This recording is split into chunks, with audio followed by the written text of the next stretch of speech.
오늘 본문 말씀 가운데 보면은 보아스가 룻이 이스라엘에 온 것을 가리켜서 하나님의 날개 아래 보호를 받으러 왔다, 이렇게 묘사하고 있습니다. 여러분, 그 병아리가 어미닭의 날개 아래 이렇게 보호를 받는 장면을 보셨습니까? 지난 봄에 우리가 변산에 갔을 때 그 민박집에서 봤었죠. 이 병아리들이 이제 아래에서 막 깬 병아리들이 삐약삐약 하면서 어미닭을 졸졸졸 따라다녀요. 그래서 어미닭은 먹을 것들을 이렇게 이제 찾아서 먹으라고 주고, 그 다음에 여러 가지 이제 세상 구경을 시켜주고 이제 살아가는 방법을 가르쳐 줍니다. 그러다가 갑자기 이제 두려운 일이 생기면, 위험한 그런 일들이 생겨나면 어떻게 하죠? 병아리들이 재빨리 어미의 날개 아래 탁 이렇게 숨어듭니다. 그러면 어미닭이 날개로 이렇게 병아리를 품어줘요. 그 속에서 삐약삐약 하면서 이제 안식을 얻고 보호를 받습니다. 이 룻은 지금 그렇게 어미닭의 날개 아래 보호를 받으러 온 병아리와 같았어요. 아주 힘없고 연약한 병아리와 같았어요. 그런데 본문은 하나님의 날개 아래 이렇게 보호를 받으러 온 룻을 하나님이 어떻게 인도하시고 따뜻한 사랑으로 보살피시는지를 보여주고 있습니다. 특별히 하나님은 보아스의 공동체를 통해서 룻에게 은혜를 베풀어 주셨습니다.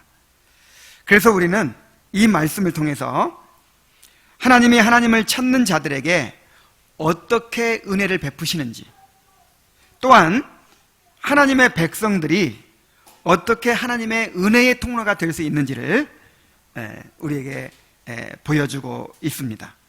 오늘 이 말씀을 통해서 이 두 가지 사실을 잘 깨닫게 되시기를 바랍니다. 자, 먼저 하나님의 날개 아래서 얻는 복이 어떤 것인가 하는 것을 보여줍니다. 룻은 보아스를 만남으로 보아스의 공동체 안에서 하나님의 은혜를 경험하게 됩니다.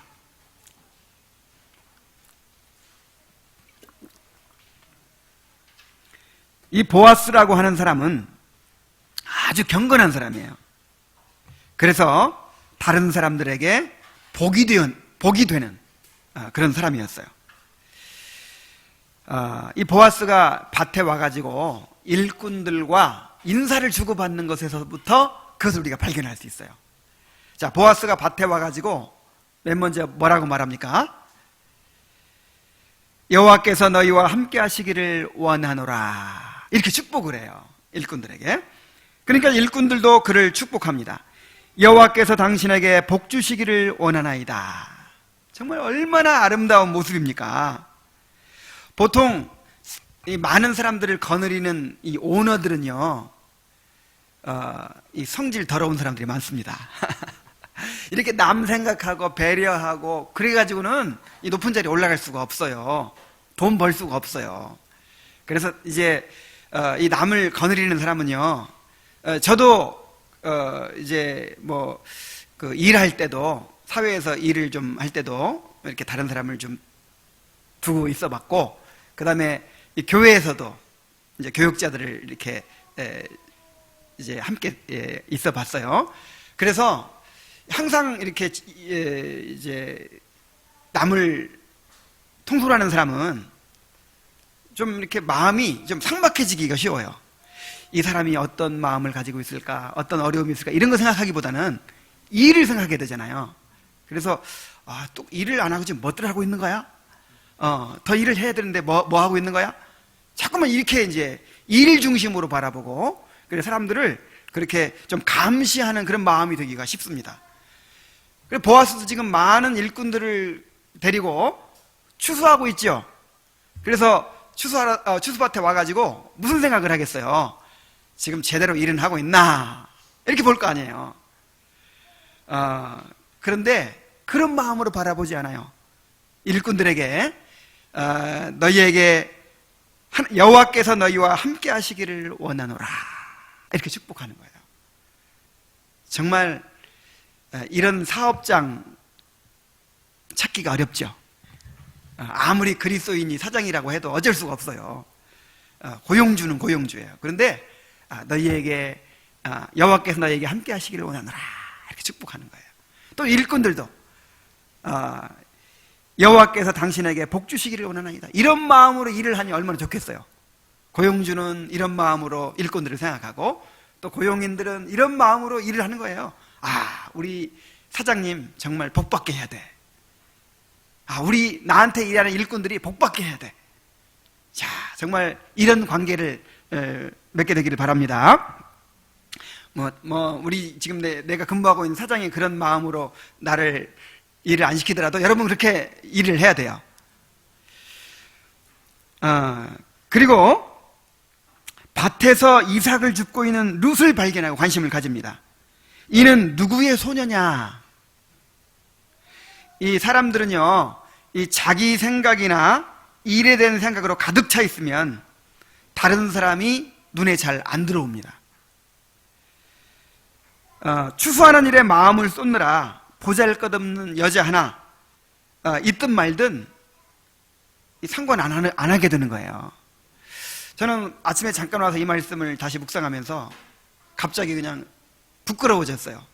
오늘 주차하려고 차를 딱 몰고 오는데 우리 주차장에 남의 차가 세워져 있는 거예요. 아니 교인들이 올 시간 됐는데 다른 차가 막고 있으면 되나? 벌써 뭘 생각해요? 내 생각만 하는 거예요. 일만 생각하는 거예요. 근데 알고 봤더니 그 차가 어떤 차냐면은 고장 나가지고 지금 나갔나요? 어떤 여자분이 고장 나가지고 차를 세워두고 지금 어쩔 줄 몰라 하고 있는 거예요. 근데 나는 얼마나 지금 입장이 어려울까 그런 거 생각하기보다 지금 예배 드리는데 우리 교인들 차 세워야 되는데 남이 와서 차를 세우고 있고 빨리 나가야 되는데 요 생각만 하면서 들어봤어요. 보아스 같은 마음을 가지지 못했어요. 그래서 회개했습니다. 정말 이렇게 어려워요. 이게 얼마나 우리가 정말 자기중심적이 되기 쉬운지, 얼마나 내 생각만 하게 되기 쉬운지 몰라요. 근데 그런 상황에서, 그렇게 정신없고 바쁜 상황에서 이름 모를 그 보잘것없는 여자 하나한테 관심을 가지는 거예요. 쭉 둘러보는 거예요. 사람들을 쭉 둘러보면서 못 보던 사람이 있는데 저 소녀가 네 소녀냐? 이렇게 물어보는 것입니다. 그래서 이제 그 사환이, 이 사환은 누구냐면은 그 일꾼들을 거느린 이제 일꾼들을 거느린 뭡니까? 10장 정도 되는 사람이죠. 이 모압에서 나오미를 따라온 바로 그 룻이라고 하는 여자입니다. 이렇게 이제 이야기를 하죠. 그러니까 이제 이 보아스가 이제 이 룻에게 친절을 베풀기 시작하는 것입니다. 제가 지난주에 룻이 인간에 대한 존중심을 가진 사람이라고 했죠. 정말 인간에 대한 존중을 가진 사람이었어요. 그런데 이 보아스야말로 인간에 대한 관심과 애정을 가진 사람이라는 것을 우리가 알 수 있습니다. 이것이 신앙이에요. 이것이 경건이에요. 룻에 대해서 알게 된 보아스는 룻이 마음 놓고 일할 수 있도록 배려해 줍니다. 여기 8절에 보면요,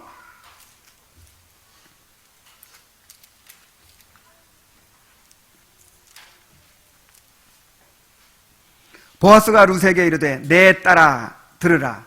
이삭을 주우러 다른 밭으로 가지 말며 여기서 떠나지 말고 나의 소녀들과 함께 있으라. 그러죠? 룻이 이제 이삭을 줍고 있는데 갑자기 일꾼들이 막 이렇게 공손하게 절을 하고 막 긴장을 하고 그래요. 주인이 왔어요. 그 밭에 주인이. 이 보아스는 나이도 많고 그 다음에 유력한 자라고 했죠. 권사도 있고 돈도 많고 많은 일꾼들을 거느리는 그런 권세자입니다. 그리고 자기가 지금 이삭을 줍고 있는 밭의 주인이에요. 자, 룻이 살짝 긴장했겠죠. 저거 뭐야 저거? 일하는데 왜 방해하는 거야? 당장 내쫓아! 그럴 수도 있잖아요. 그래서 이 두려운 마음을 가지고 있는데 뜻밖에도 이 보아스가 룻에게 말을 걸어요. 어떻게 말을 겁니까? 내 딸아 그러는 거예요. 이스라엘에서는 이 나이 많은 사람이 이제 나이 어린 청년이나 이런 이 소녀들에게 아주 따뜻한 마음으로 또 친근한 마음으로 부를 때 내 딸아, 내 아들아 이렇게 부르거든요. 그런데 처음 봤어요. 그리고 이 여자는 어느 나라 사람이에요? 모압 사람이에요. 그런데 처음 본 그 어린 소녀에게, 어린 여자에게 내 딸아 그러는 거예요. 그냥 그 말을 듣는 순간부터 어떻게 됐겠어요? 마음이 그냥 위로를 받았겠죠. 따뜻함을 느꼈겠죠. 뭐라고 합니까? 이삭을 주우러 다른 밭으로 가지 말며 여기서 떠나지 말고 그러죠. 보아스는 룻이 이삭을 주울 곳을 찾아 이리저리 돌아다니면서 어려움 당할 것을 알았어요. 모압에서 여기까지 와가지고 지금 외국 생활에 힘들 텐데 또 이삭 주우려고 여기 가서 구걸하고 또 저기 가서 쫓겨나고 이러면 안 되겠다. 그래서 마음 놓고 여기서 이삭을 주울 수 있도록 배려를 해주는 거예요. 다른 밭에 가지 말고 꼭 여기서 이삭을 줍도록 해라. 그리고 이제 다른 사람들과 어울릴 수 있도록 그렇게 배려를 해줍니다. 나의 소녀들과 함께 있으라 그래요. 어쩌면 그렇게 자상한지 몰라요. 그 상대방의 입장에서 철저히 생각합니다. 여러분 새로 오면은 제일 어려운 게 뭐예요? 어울릴 사람이 없어. 다 모르는 사람이잖아요. 그러니까 얼마나 마음이 어려울 걸 알아요. 누구와 함께 있으라?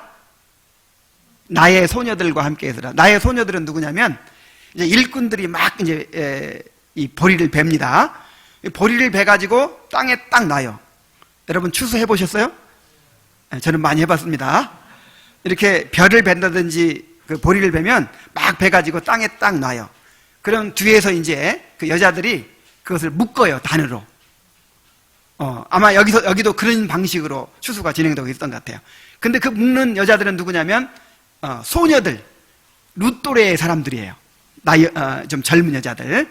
그러니까 이 소녀들과 함께 있으라 이 말은 이 소녀들과 함께 어울려라, 교제해라 그런 뜻이죠. 같이 있다 보면 어디서 왔느냐, 또 나이는 몇 살이냐, 뭐 이름은 뭐냐, 서로 이렇게 통성명도 하고 이렇게 친해지겠죠. 그렇게 이제 이 교제를 제공하는 거예요. 교제의 장을 제공하는 것입니다. 그리고 그 여인들 틈에서 마음 놓고 이제 이삭을 죽을 수 있도록 하는 거예요. 이게 좀 얼마나 큰 배려인지 몰라요. 이 베고 있잖아요. 뒤에서 그를 단을 묶고 있잖아요. 근데 거기서 죽으라는 거예요. 바로 뒤에서. 이삭 죽으려면 싹 베고 가버리면 이제 그때 죽어야지. 막 지금 베고 있는데 죽으라는 거예요. 그리고 룻을 보호해 줍니다.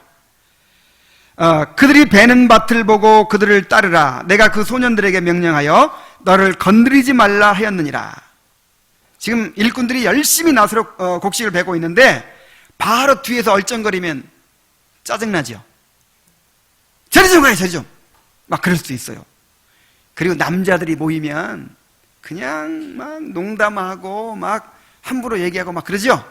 근데 마침 모함 여자가 하나 와 있어요. 얼마나 희롱하기 좋겠어요. 그래서 혹시라도 이제 이런 봉변을 당한다든지 이런 놀림을 당한다든지 할까봐 건드리지 말라고. 너희들 저 룻이라는 여자를 절대 건드리지 마라. 당황하게 하지 말고 함부로 하지 마라. 이렇게 엄명을 해놓은 거예요. 내가 이렇게 얘기해놨으니까 안심해라 하고 보호해 줍니다. 그리고 또 룻의 필요를 채워줍니다. 목이 마르거든 그릇에 가서 소년들이 길어온 것을 마실지니라.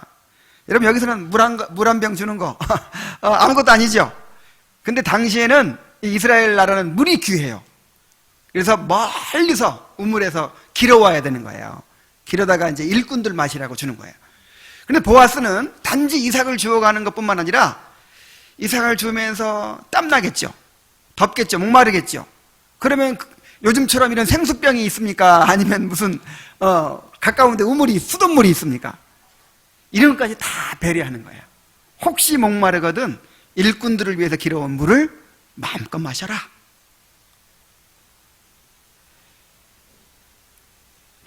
정말 특별한 호의를 베푸는 것이죠. 그리고 룻을 진정한 공동체의 일원으로 받아들입니다. 자기 식솔의 하나로 받아들이는 거예요. 룻을 심지어 식사 자리에 초대하잖아요. 이리로 와서 떡을 먹으며 내 떡을 초에 찍으라. 그냥 떡을 던져주는 것이 아니라 식사 자리에 함께 오라는 거예요. 이 초는 뭐냐면 신포도주로 만든 이제 시럽 같은 건데, 빵을 먹을 때 그냥 먹으면 맛이 없죠. 그냥 거기다 찍어서 이렇게 먹는 거예요. 그냥 빵 한 덩어리 던져줘도 감지덕진데, 자기가 먹는 그 식사 자리에 초대해가지고 함께 그것을 먹도록 하는 것입니다. 또 볶음곡식도 주죠. 볶음곡식 먹어봤습니까? 나는 먹어봤어요. 이 보리를 벨 때 이제 아직 덜 여문 이제 말랑말랑한 그 보리를 불에 살짝 구우면요 이렇게 탁 비벼서 먹으면 맛있어요. 그래서 이 중동 지방에서는 그거를 식사로 이렇게 사용을 합니다. 빵과 함께 먹든지 아니면 빵 대신 주식으로 지금도 사용을 하고 있어요. 그 볶음국식을 얼마나 많이 주는지 먹고도 어떻게 했어요? 남았어요. 남아서 막 시어머니 갖다 드릴 정도로.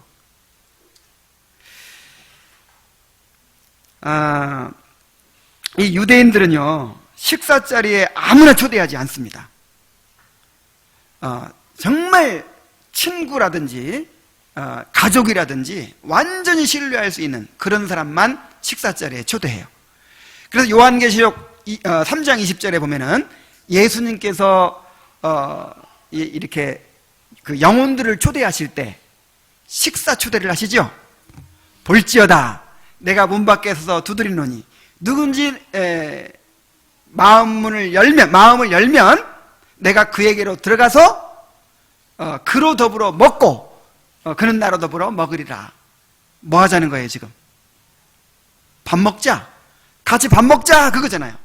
그러니까 영혼들을 초청하시는 것을 같이 밥 먹자는 식사 초대로 표현하고 있는 거예요. 이게 유대인의 이제 이 문화적인 배경이 있는 거죠. 그러니까 이리로 와서 식사 같이 하자. 이 말은 이건 굉장한 호의예요. 이거 완전히 이걸 친구로 받아들이는 것이고 가족으로 받아들이는 것이고 완전히 우리 한 공동체의 일원으로 인정하는 거예요.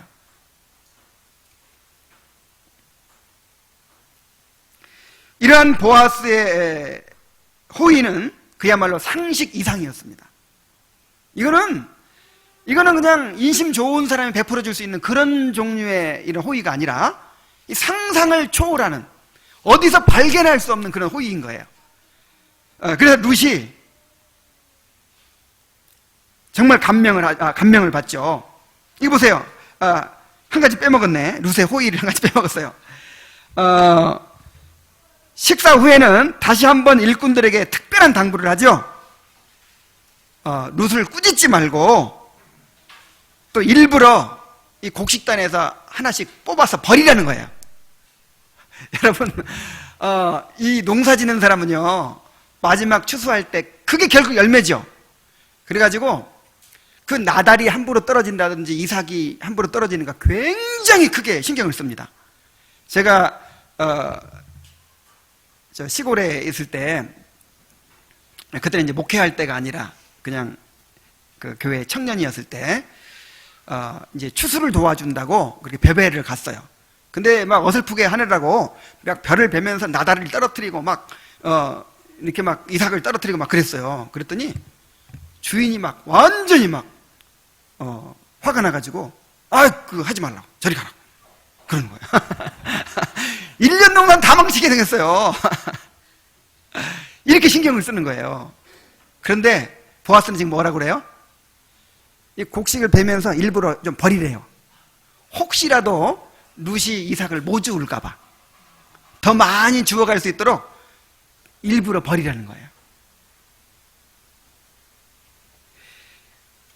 정말 상식적으로 이해할 수 없는 그런 친절입니다.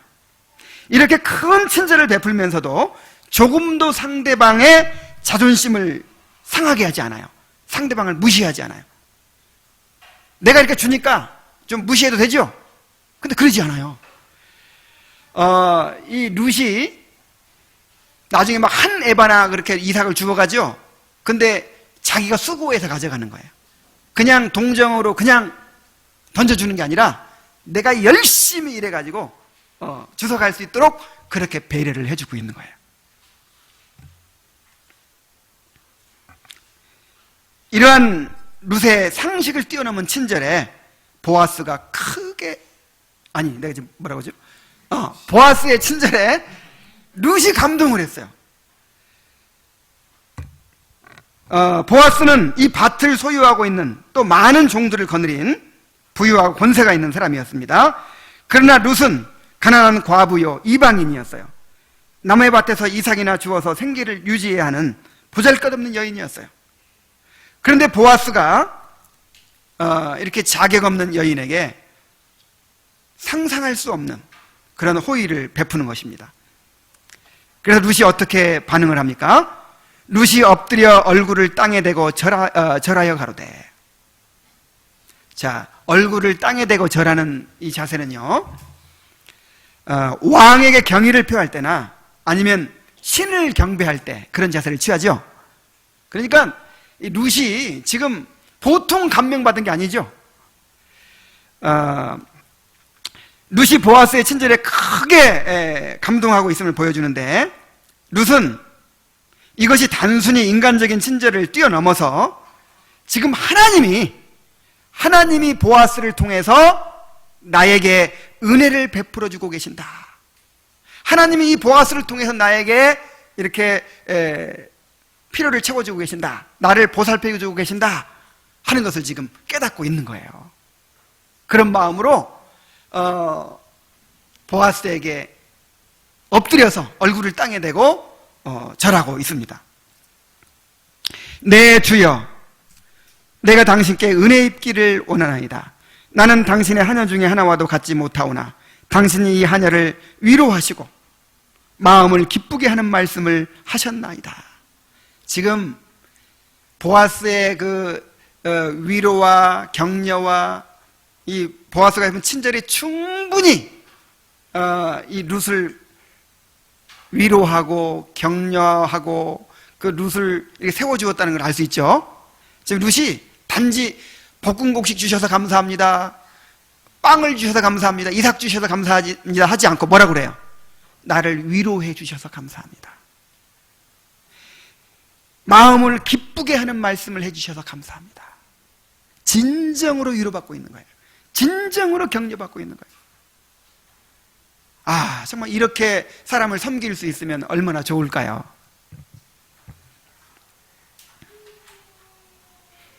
여러분, 그런데 보아스가 왜 룻에게 이렇게 친절을 베풀었을까요? 룻이 여자라서, 이쁜 여자라서 그랬을까요?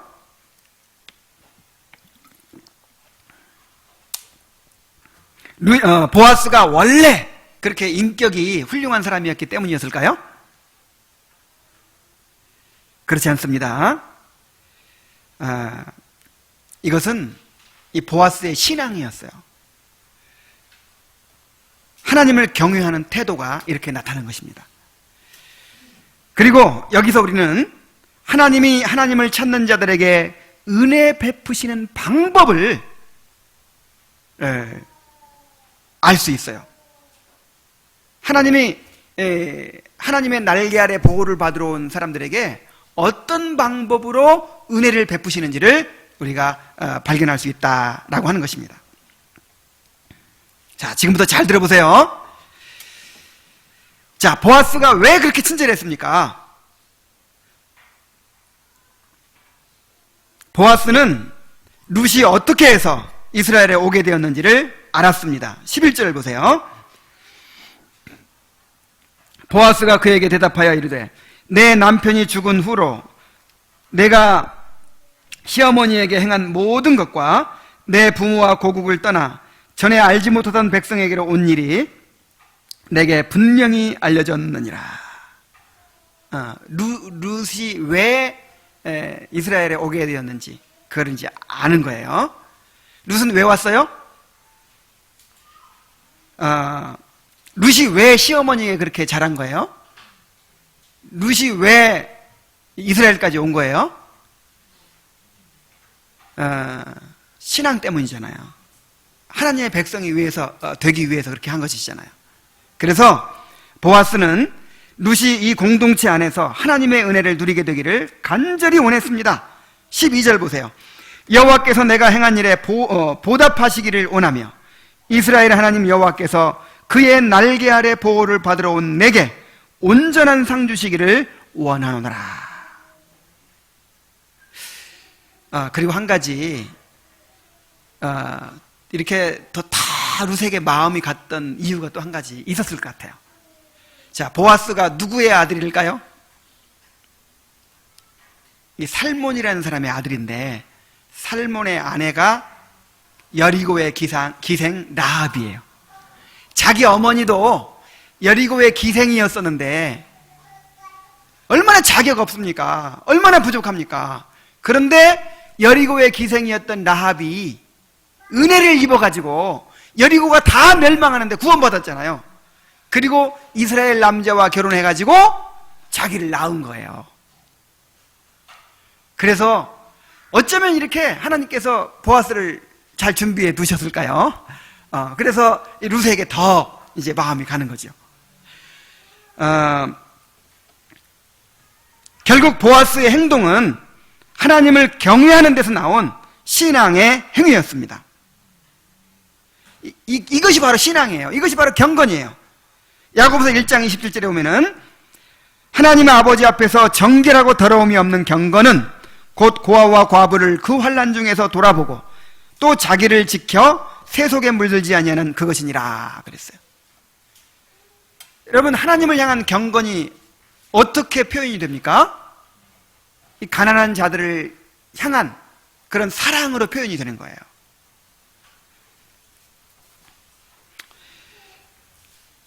룻기서의 중요한 주제 가운데 하나가 바로 이 헤세드라고 하는 것입니다.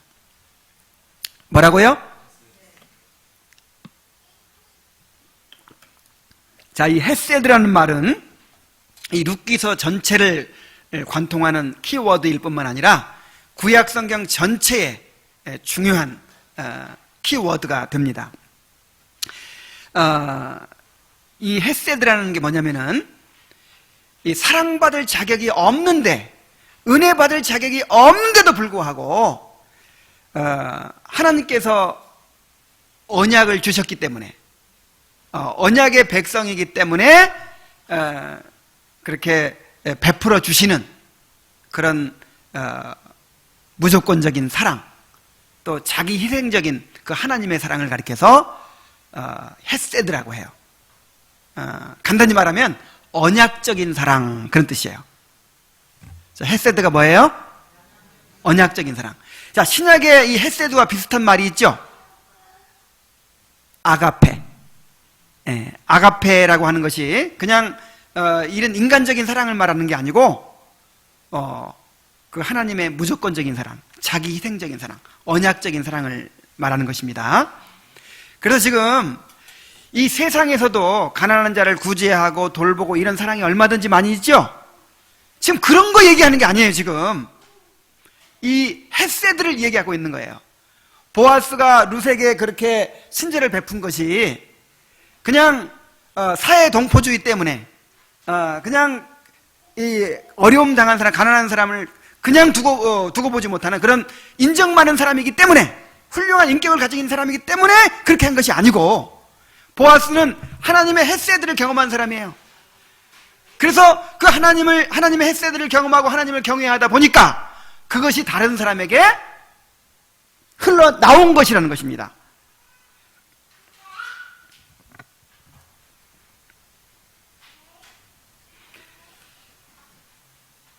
하나님의 헤세드를 경험하는 사람은 다른 사람에게 그 헤세드를 드러내게 돼 있어요.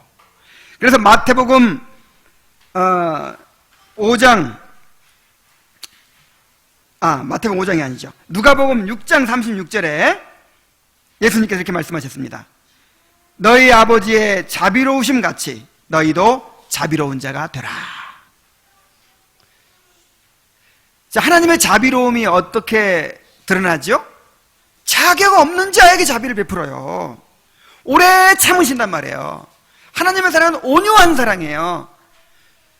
하나님을 대적하고 그렇게 반역하고 정말 저주를 받아야 마땅하고 진노를 받아야 마땅한 죄인인데 우리가 아직 죄인 되었을 때에 하나님께서 우리를 사랑하심으로 그리스도께서 우리를 위하여 대신 죽으셨잖아요. 자기 아들을 내어주시고 우리 죄를 용서해 주셨잖아요. 여러분, 우리가 하나님의 헤세드 때문에, 아가페 때문에 살아가고 있죠? 그런 것을 받은 사람은 우리 아버지의 온전하심 같이 우리도 온전해야 돼요. 우리 아버지의 자비하심 같이 우리도 자비해야 돼요. 이게 온전하라는 말이 이제 다른 사람에게 사랑을 베푸는 일에 온전을 말하는 것입니다. 룻이 나오미에게 베푼 사랑이 바로 이 헤세드였어요. 1장 8절에서 나오미가 두 며느리에게 이르되 너희는 각기 너희 어머니의 집으로 돌아가라. 너희가 죽은 자들과 나를 선대한 것 같이 여호와께서 너희를 선대하시기를 원하며 그랬죠? 여기 선대라는 말이 헤세드예요. 헤세드. 그 다음에 3장 10절에서 그가 이르되 내 딸아, 지금 보아스가 룻에게 말하는 거예요. 내 딸아, 여호와께서 내게 복 주시기를 원하노라. 내가 가난하건 부하건 젊은 자를 따르지 아니하였으니 내가 베푼 인애가 처음보다 나중이 더하도다. 그랬죠? 여기서 인애라는 말이 바로 헤세드예요. 하나님 우리에게 무엇을 원하시죠? 나는 제사를 원치 않는다. 그냥 예배 형식 갖추어서 예배 잘 드리는 거, 무슨 이벤트적인 행사하는 거 있죠? 무슨 선교여행을 어떻게 다녀오고, 무슨 구제 활동을 어떻게 하고, 무슨 전도 활동을 어떻게 하고, 무슨 봉사를 어떻게 하고, 이런 것이 중요한 것이 아니라, 거기에 담겨 있는 뭐가 중요해요? 헤세드가 중요하다는 거예요. 나는 인애를 원하고 헤세드를 원하고 제사를 원치 아니하며 번제보다 하나님 아는 것을 원하노라. 그러니까 우리가 먼저 뭘 체험해야 돼요? 그 하나님을 알아야 돼요. 하나님의 헤세드를 경험해야 돼요. 그리고 그것을 다른 사람에게 흘려보내는 거, 이것을 원하신단 말이에요. 그런데 이 룻이 시어머니 나오미에게 행한 것이 바로 헤세드란 말이에요. 한번 생각해 보세요. 상식적으로 생각해 보세요. 아니, 얼마든지 팔자고 칠 수 있죠. 다른 사람의 시집까지 팔자고 칠 수 있는데 아무것도 없는 늙고 가난한 시어머니를 따라서 이스라엘까지 가잖아요. 이게 헤세드라고 하는 거예요. 그리고 보아스가 또 룻에게 베푼 것이 헤세드입니다. 2장 20절 보세요. 나오미가 자기 며느리에게 이르되 그가 여호와로부터 복받기를 원하노라. 그가 살아있는 자와 죽은 자에게 은혜 베풀기를 그치지 아니하도다. 여기서 은혜라는 말이 헤세드입니다. 그러니까 이 헤세드라는 말은 은혜라는 말로도 번역이 되고, 인애라는 말로도 번역이 되고, 자비, 이런 말로도 번역이 되고, 여러 말로도 번역이 되는데, 이것이 너무 깊은 뜻을 담고 있기 때문에, 이렇게 한마디로 이렇게 설명을 할 수가 없어서, 이렇게 여러 말로 표현이 되는 거예요.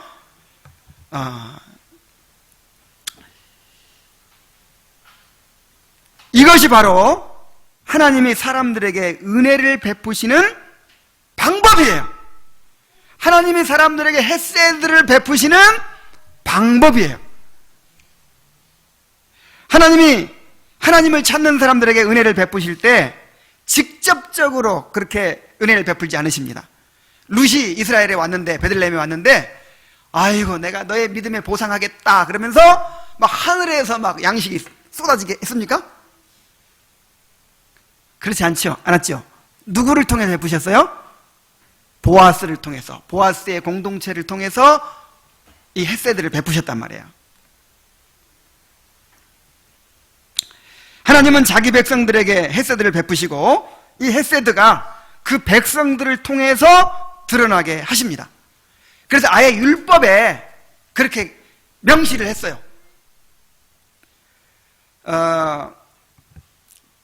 추수할 때 다 베지 말고 한 모퉁이 남겨둬라. 누구를 위해서? 가난한 자들을 위해서. 과일나무에서 이제 과일을 딸 때 다 따지 말고 가지 하나 남겨둬라. 가난한 자들을 위해서.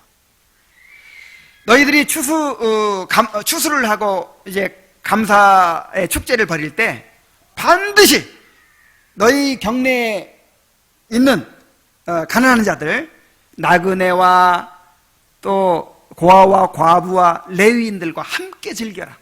절대 너희들만 먹지 말고 함께 먹어라. 이렇게 명시를 하셨어요. 그리고 고헬제도도 이 헤세드를 실천하라는 거예요. 고헬제도 지난주에 배웠죠.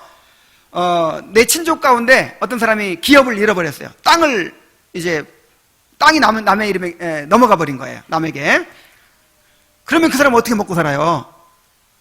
그러니까 그 땅을 이제 되사주라는 거예요. 그래서 이 사람이 이제 이스라엘 백성의 일원으로서 그 삶을 계속 유지할 수 있도록, 그 기업이 계속 이어질 수 있도록 그렇게 해주라는 거예요. 자, 이런 공동체를 보존하고 공동체를 돌보도록 이렇게 함으로써 이를 통해서 하나님의 사랑을 경험하고 또 그리스도를 바라보게 하신 거예요. 자, 룻이 이 보아스가 이 고엘이 됐죠. 구속자가 됐죠. 이 보아스가 구속자 역할을 했죠. 그러면서 장차 오셔서 우리 영혼을 구속해 주실 그리스도를 바라보게 하는 거예요. 구약시대에는 예수님이 안 계시기 때문에 모형과 그림자를 통해서만 알 수 있잖아요. 그러니까 이런 이제 룻은 그걸 깨달았을 거예요. 나오미는 그걸 깨달았을 거예요.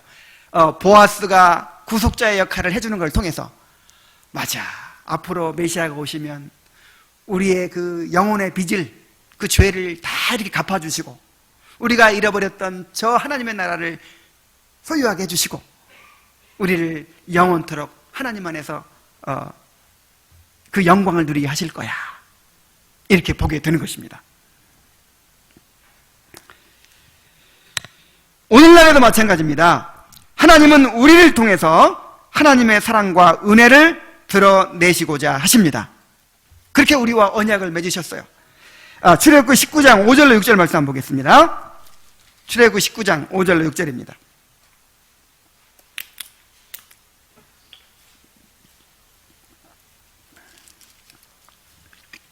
자, 이것은 하나님께서 이스라엘 백성과 맺으신 언약인데 우리와 맺으신 언약이기도 합니다.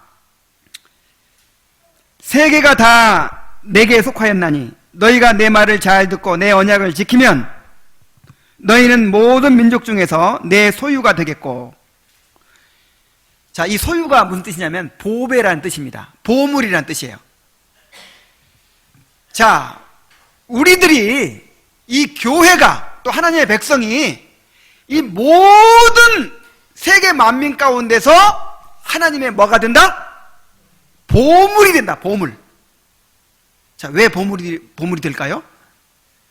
하나님께서 이 온 세상에 하나님의 영광을 드러내시고 온 세상에 하나님 나라를 드러내고자 하시죠. 그런데 누구를 통해 드러내시냐면 먼저 하나님의 그 헷세들을 경험하고 하나님의 나라를 누리고 하나님의 은혜를 경험하고 있는 하나님의 백성들을 통해서 그걸 드러내신단 말이에요. 그래서 우리를 가리켜서 예수님 뭐라고 하셨죠? 너희는 세상의 소금이다 그랬죠. 너희는 세상의 빛이다 그랬죠. 소금은 없어서는 안 될 이 세상의 이 음식에 맛을 내고 부패를 방지하는 정말 없어서는 안 될 가장 요긴한 것이 소금이에요. 그리고 어두움을 밝히는 데 필요한 것이 빛이죠. 그래서 우리가 하나님 나라를 그렇게 맛보여주는 맛보기라 그 뜻이에요. 우리가 하나님 나라를 보여주는, 예수님을 보여주는 빛이라 그런 뜻이에요. 그래서 하나님은요 보물을 가지고 계세요. 보물. 여러분 집안에 보물이 있습니까? 우리 집안 대대로 내려오는 갑오 있습니까? 우리 집안이 얼마나 뼈대 있는 집안인지, 얼마나 훌륭한 집안인지를 증명해 줄 수 있는 그게 보물이죠. 근데 하나님도 그런 보물이 있어요. 하나님의 나라가 얼마나 놀라운 나라인지, 하나님의 그 구원의 은혜가 얼마나 놀라운 것인지, 그거를 세상 만방에 드러내고자 하시는 그런 드러내는 데 쓰이는 하나님의 보물이 있어요. 그게 뭐라고요? 이 교회라고요. 바로 여러분들이라고요. 바로 그런 뜻입니다. 세계가 다 내게 속하였나니 너희가 내 말을 잘 듣고 내 언약을 지키면 너희는 모든 민족 중에서 뭐가 되겠다? 나의 보물이 될 것이다. 너희가 내게 대하여 제사장 나라가 되고 거룩한 백성이 되리라. 그렇죠? 무슨 나라? 제사장 나라. 우리가 하나님의 왕 같은 제사장을 부름받았습니다. 그러면 누구를 위한 제사장이에요? 제사장은 하나님과 이 백성들 사이에서 중재하는 역할을 하는 거잖아요. 우리가 누구를 섬기는 제사장이에요? 이 세상 사람들을 섬기는 제사장이란 말이에요. 우리가 다른 사람들을 섬기는 제사장이란 말이에요. 다른 사람들에게 하나님 나라를 보여주고 복음을 증거하고 하나님의 헷세들을 경험하게 해주는, 맛보게 해주는 그런 제사장이란 말이에요. 그래서 보물이란 말이에요. 그래서 하나님의 보물.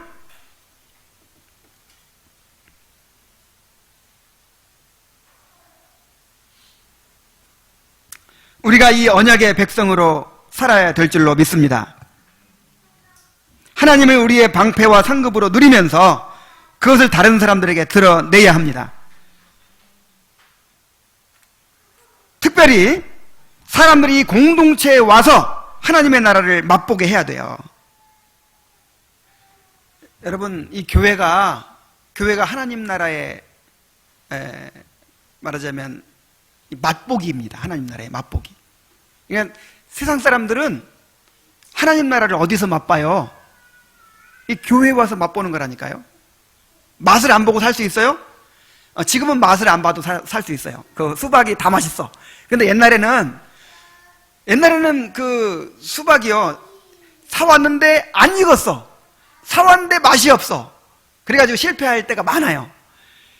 그래가지고 수박 팔 때 항상 이렇게 삼각형으로 딱 맛보기를 이렇게 만들어줍니다. 이렇게 딱 찍어줘요. 그래서 그 맛보고 맛있으면 사는 거예요.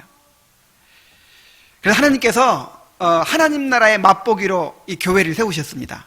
그래서 사람들은 여기 와가지고 뭘 맛봐야 돼요? 하나님의 나라를 맛봐야 돼요. 하나님의 사랑을 맛봐야 돼요. 요즘 우리 교회에 이 룻과 같은 그런 하나님의 날개 아래 보호를 받으러 온 그런 영혼들을 보내주고 계십니다.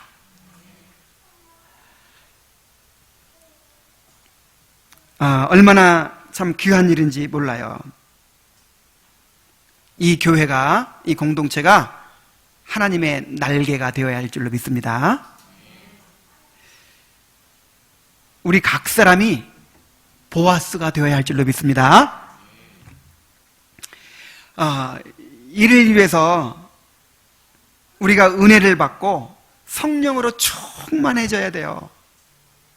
여러분, 세상에서 제일 상처 많이 받는 곳이 어디일까요? 사람들은 세상에 나가서 상처받지 않습니다. 가정에서 상처받아요. 나는 무슨 상처가 있다는 사람은 어디서 받은 거예요? 가정에서. 가장 따뜻하고 가장 사랑이 많고 가장 정말 우리가 안식할 수 있는 곳이 가정인데, 그렇게 되지 못할 때 가정에서 가장 큰 상처를 받는 거예요. 자, 그 다음에 두 번째로 어디서 상처를 받을까요? 교회에서 상처받아요. 이 교회에서 하나님의 헤세드가 흘러야 되는데, 사람들이, 여러분, 좀 하나 되겠다고 하는 데가 교회잖아요. 근데 그냥 이 거듭나지 못한 사람들이 하나 되겠다고, 그냥 이 헤세드를 경험하지 못한 사람들이 하나 되겠다고 이렇게 딱 묶어 하나가 돼 있으니 얼마나 찌르겠어요. 서로 상처만 주고받는 거예요. 막 생채기만 더 내는 거예요.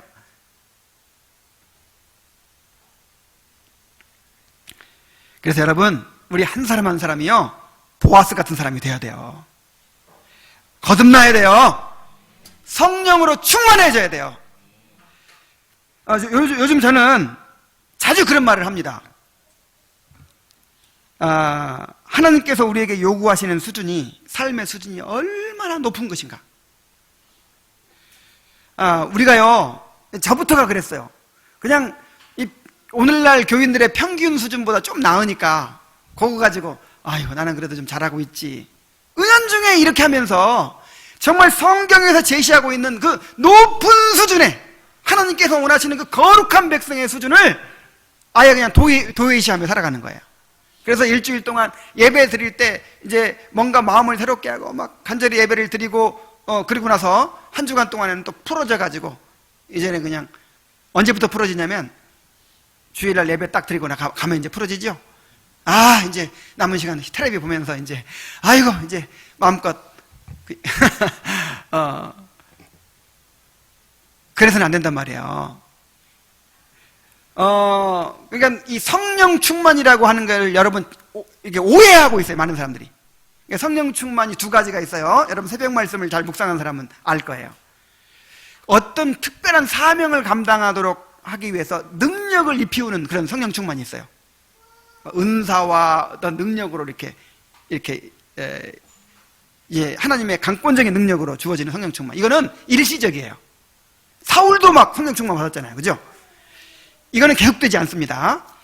그러나 우리가 그리스도인의 삶을 살아갈 수 있도록 성화를 위해서 성령께 사로잡히는 거, 이거는 계속돼야 되는 거예요.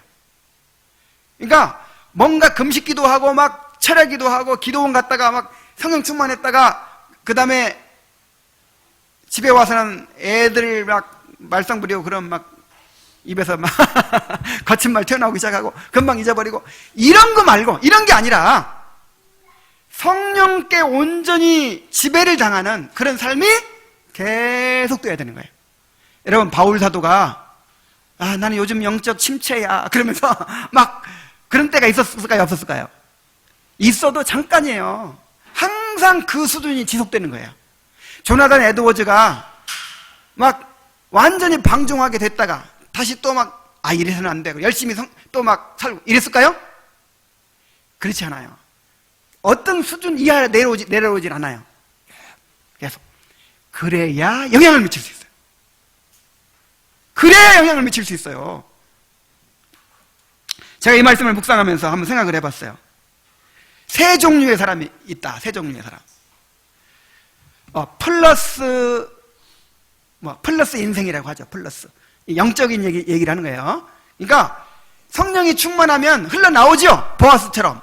그래서 내 주위 사람들이 막 헤세드를 경험해, 나 때문에. 그러니까 내가 뭔가 특별히 선행을 하려고 하지 않아도 내가 성령으로 충만하다 보니까 막 흘러나와요. 나하고 함께 있으면 은혜를 받아요, 사람들이. 이게 무슨 인생? 플러스 그리스도인. 플러스 그리스도인.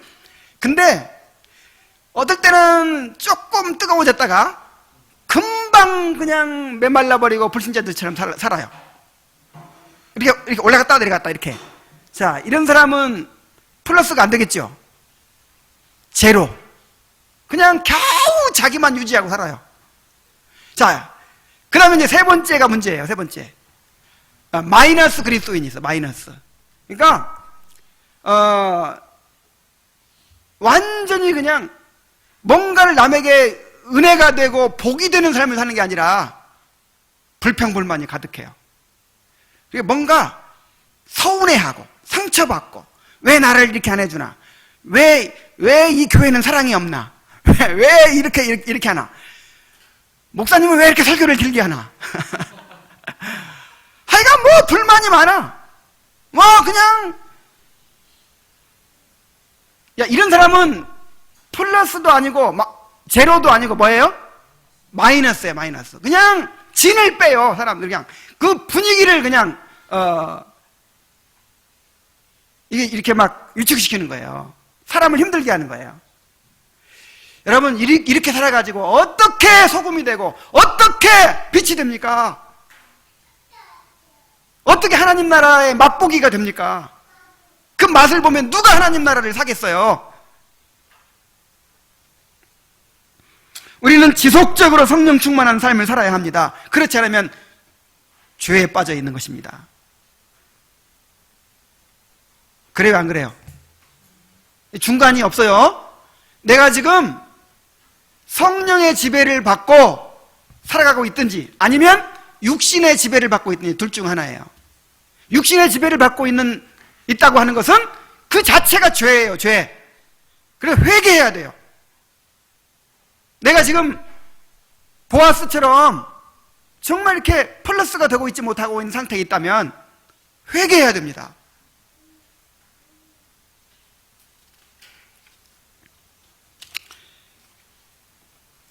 내가 성령으로 충만해져 있을 때 뭐 특별히 내가 무엇을 하지 않아도 여러분 성령 충만한 사람과 계속 함께 있으면요 그 안 변화되면 인간 아니에요.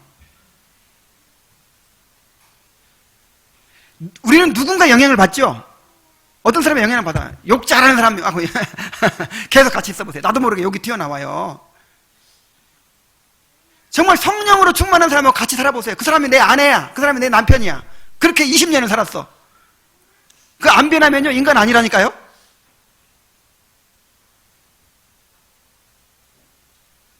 근데 왜 안 변하죠? 누가 잘못된 거예요?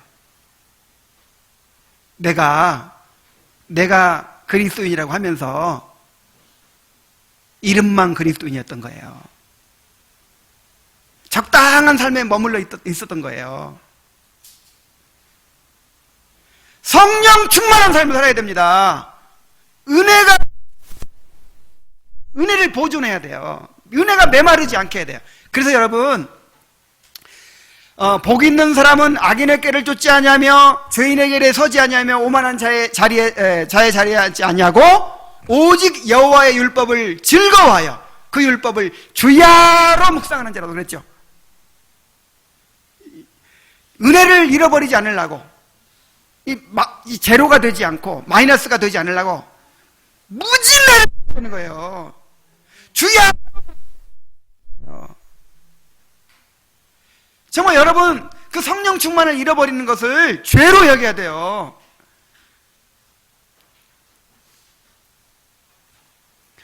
이번에는 신방을 하는데 하나님께 감사했어요. 우리 성도들이 많이 성장하고 있어요. 그래서 이 말씀을 듣는 태도들이 너무 참 귀해요. 그렇게 말씀을 사모하는 마음으로 그렇게 말씀을 들을 뿐만 아니라 한 주간 동안 이미 들었던 말씀을 예배에 참여 들었던 말씀을 꼭 반복해서 들어요. 그리고 이 경건서적을 손에 떼지 않고 다 읽고 있어요. 마음이 찔리는 사람도 있을지 모르겠는데 대개가 다 그래요. 그래서 이것이 어느 정도 이제 이렇게 훈련이 됐더라고요. 여러분 더 열심히 하시기 바랍니다. 이게 특별한 게 아니에요. 이게 이렇게 해야만 돼요. 여러분 한번 생각해 보세요. 그렇게 말씀을 애써 붙잡지 않고 주야로 말씀을 묵상하지 않고 계속해서 경건서적을 읽고 성경을 읽고 그렇게 하나님 앞에 기도하고 이런 삶을 매일매일 살지 않으면서 여러분 은혜를 보존할 수 있어요? 맨날 텔레비나 보고 맨날 드라마나 보면서 은혜를 보존할 수 있어요? 맨날 그런 세상 음악 귀에 꽂고 살면서 은혜를 보존할 수 있냐고요. 정말 여러분의 기대 수준을 높이시기 바랍니다.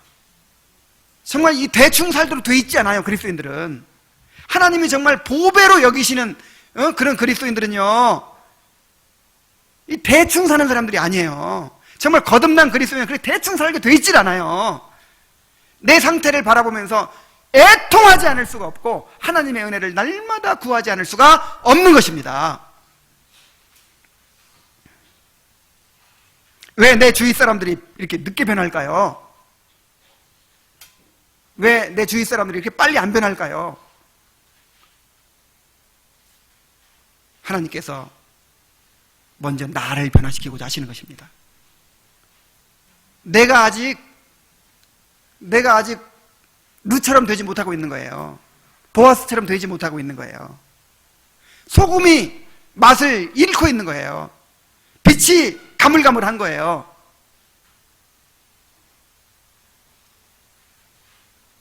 여러분 자신을 변화시킬 수 있기를 바랍니다. 하나님의 은혜를 구하세요. 정말 성령의 지배를 받아 살고자 하는 간절한 열망을 가지세요. 여러분의 이 경건의 삶을 끌어올리세요. 그 가운데 성령이 역사하십니다. 하나님께서 우리를 사용하신다는 것을 우리가 기억해야 돼요. 우리들을 사용하셔서 다른 사람들에게 하나님의 헤세드가 흘러가게 하시는 것입니다. 이 말씀을 맺겠습니다.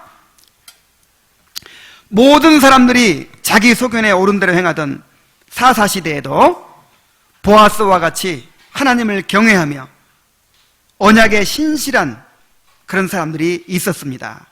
이들이야말로 하나님께 보물 같은 사람들이었어요. 우리가 그렇게 살아가야 합니다. 세상이 그렇게 흘러간다고 또 다른 그리스도인들이 그렇게 산다고 해서 우리도 대충 그렇게 살아서는 안 됩니다. 이 패역한 시대에 하나님의 보물 같은 그런 언약 백성들이 되어야 합니다. 하나님의 햇새들을 누리면서 그 햇새들을 흘려보내는 그런 사람들이 되어야 합니다. 이 교회가 가난한 마음으로 하나님을 찾는 자들에게 하나님의 보호의 날개가 되어야 합니다. 이 교회에 와서 하나님의 햇새들을 경험할 수 있게 해야 돼요.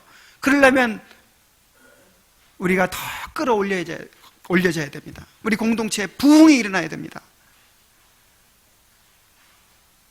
이렇게 살 수 있도록, 이런 교회를 만들어갈 수 있도록 하나님의 은혜를 구합시다. 우리 다 같이